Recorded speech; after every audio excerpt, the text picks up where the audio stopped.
A scientific method is based on the collection of data through observation and experimentation. Science Daily. Could you give me some observable evidence that evolution is true? Something I don't have to receive by faith. Yeah. Some observable evidence. I mean, take a look at what happened 65 million years ago. Hang on, I can't. That's 65 million years ago. I believe, yeah, millions of years. So that can't be observed. We can trace the evolution through the fossil record. Could you be specific? Just give me one. Between 6 and 7 million years ago. Hundreds of thousands to millions of years? So it's quite a long time. Yes. Millions of years. Yes. So it can't be observed. Evolution is not testable over time. We are condemned to live only for a few decades, and that's too slow, too small a time scale to see evolution going on. Richard Dawkins. We see nothing of these slow changes in progress until the hand of time has marked the lapse of ages. Charles Darwin. You've got the canine kind, the coyote, and the domestic dog, and there's the feline kind, which is the cats, the tiger and the kitten, and you've got humankind.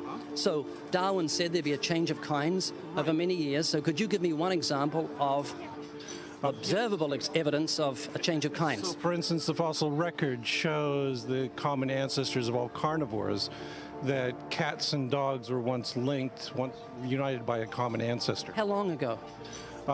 This, I believe, was like 60 million years ago. I don't want something I have to accept by faith. I want it to be observable. Observable evidence. Well, I mean, if you're just asking me here on the street, there's not really much I can tell you in terms of observable evidence. Like, we would have to really examine existing data to draw conclusions of our own. I would have to have faith then. We would have to have some amount of faith. Can you think of any observable evidence for Darwinian evolution where he said there'd be a change of kinds? Monkey to man, is that what you're talking about? Yeah, a change of kinds. I don't really believe there's any proof for that yet. Well, monkeys are the only ones with the 5th digit, like we have. Well, koalas have a 5th digit. Did you know that? I didn't know that. Think we're evolved from koalas?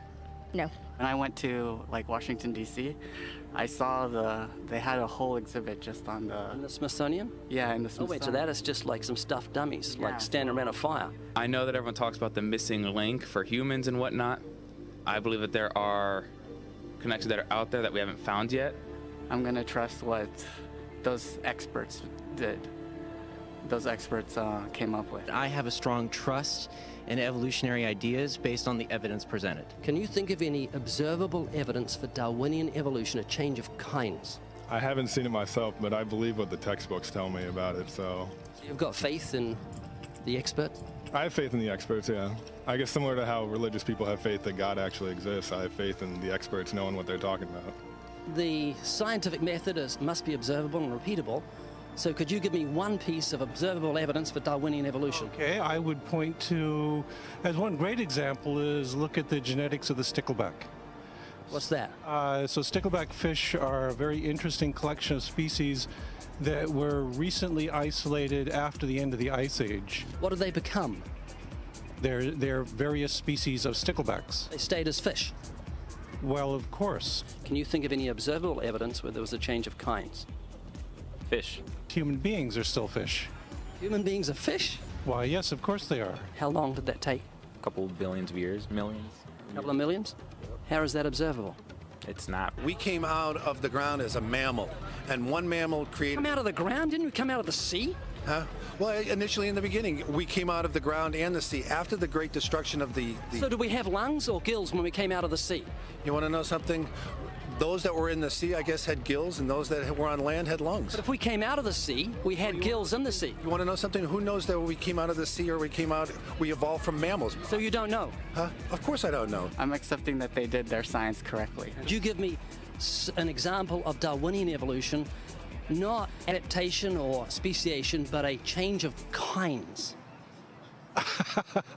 These are changes of kinds. They're still fish.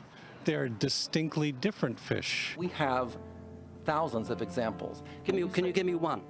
I can give you thousands. Just one. For instance, I would say look at Lenski's experiments with bacteria then.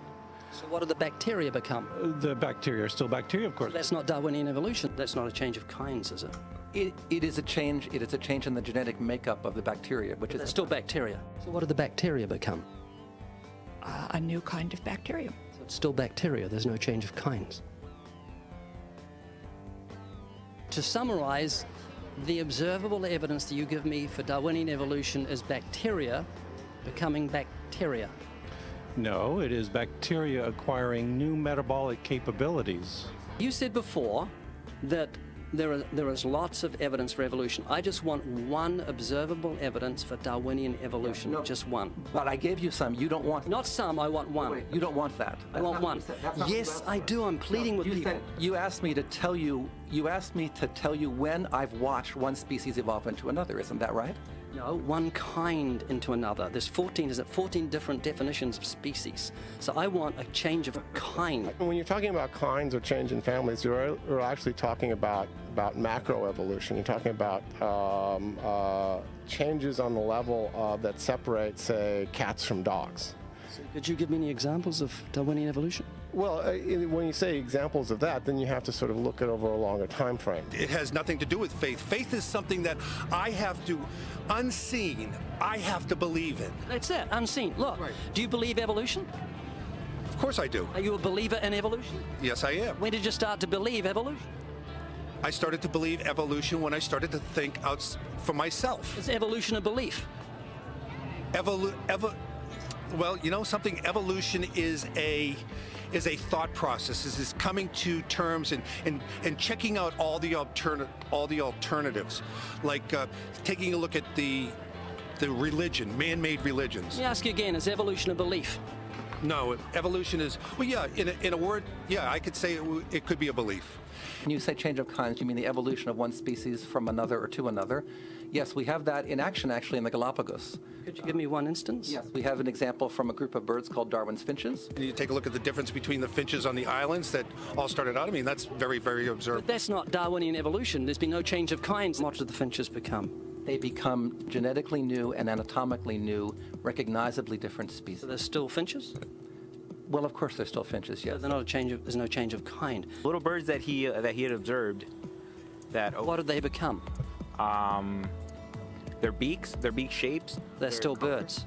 Yes. 3 finches that turn into different types of birds based They're still finches. Well, for example, Darwin and his study on evolution of the birds on the island that he went on to there. Their beaks changed? Their beaks. They're still birds. There's no change of kinds. That's within the kind. It's evolution on the beaks. So that's called adaptation. It's not Darwinian evolution. There's no change of kinds. There's no different animal involved. I want something that shows me Darwin's belief in a change of kinds as scientific. Darwin spoke of a change of kind. Can you think of any observable evidence for Darwinian evolution where there's a change of kind? Change of kind. Change of kind. I'm gonna have to think about that one a little longer. You give me anything that I can see, observe, and test, which is the scientific method for Darwinian evolution, a change of kinds. Test and observe.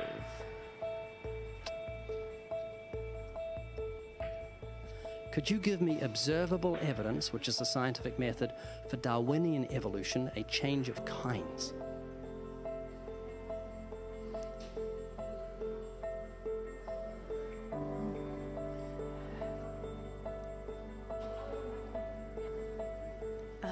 I gotta think about it. So you want the evidence of it? I would say...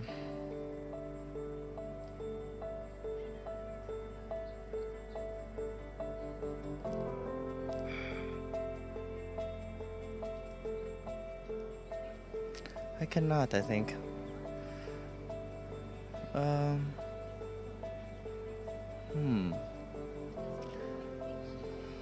It's a hard question, actually.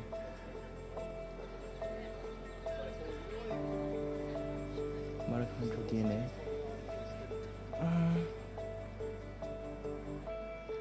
So, can you repeat the question again? Could you give me any observable evidence, just one, for Darwinian evolution? Let me think about that for a sec.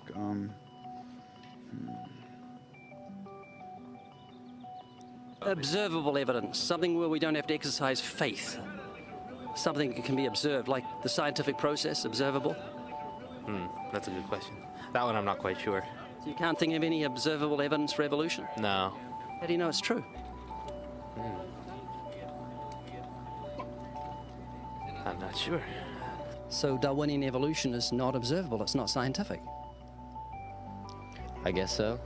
So it's unscientific, you can't prove it. It's scientific, actually. You could prove it. It could be proven, just... Do it for me. That's hard. That's just too broad of a... It's unobservable, that's why you need millions of years. Yes, exactly. You're trusting the biology majors and the biology professors know what they're talking about, and they can't even give me evidence of a change of kinds. Well, then there isn't one. If they don't give it, then I wouldn't say there was. I just go on what I've seen and what I've learned from class. So you believe? Yeah. You know what that's called? What? Blind faith. Blind faith. Faith is the great cop-out, the great excuse to evade the need to think and evaluate evidence. Richard Dawkins. Do you believe in intelligent design? Of course not. Do you think everything is intelligently designed? No, I don't believe that things are intelligently designed. Okay, you seem like an intelligent person, so I'm going to ask you something. I'd like you to make me a rose, okay? How would you make a rose? I don't have the capabilities to do that. Hang on. No, it's not intelligently designed, so you should be able to whip me up a rose real quick. Do you believe a rose is intelligently designed? Definitely not. In order for me to know what to make, I have to know what a rose is. Well, it's got a seed, so you've got to start with nothing and you've got to create a seed from nothing. Oh. Can you do that? No, I can't. Could you make a rose from nothing? No. Can't make something from nothing. It's just basic, science. A rose from nothing? A rose. Just like, I can't, honestly. Why not? Me, I have no supernatural abilities. All the geniuses in the world can't make a grain of sand from nothing. We don't know where to start. I can't. Why not? I don't have millions, billions of years. That would be physically impossible. I mean, I would have to. That's not possible. So how could you say everything's not intelligently designed? Where does that leave you on the scale of intelligence if you say everything's not intelligently designed and you can't even make a rose? Why do you think there's no one teaching intelligent design at UCLA? Because they're not allowed to. We can teach anything we want. There's a reason intelligent design isn't taught in our learning institutions.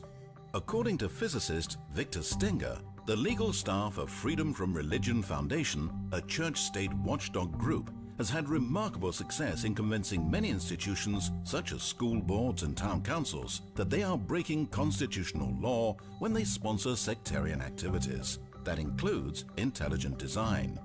When the authorities can't be convinced, Freedom from Religion Foundation sues, and it wins more often than not. Oh Lord, this is so much harder than I thought. But I will give them everything I've got. One day I am gonna prove them wrong. Oh Lord, let me be the one to set them free. I will give them every part of me. Put my heart where everyone can see. They can call me whatever they want. Call me crazy, you can call me whatever you want, but that won't change me. I just don't care what the world says, I'm gonna make it. They can call me whatever they want, so what if I am crazy?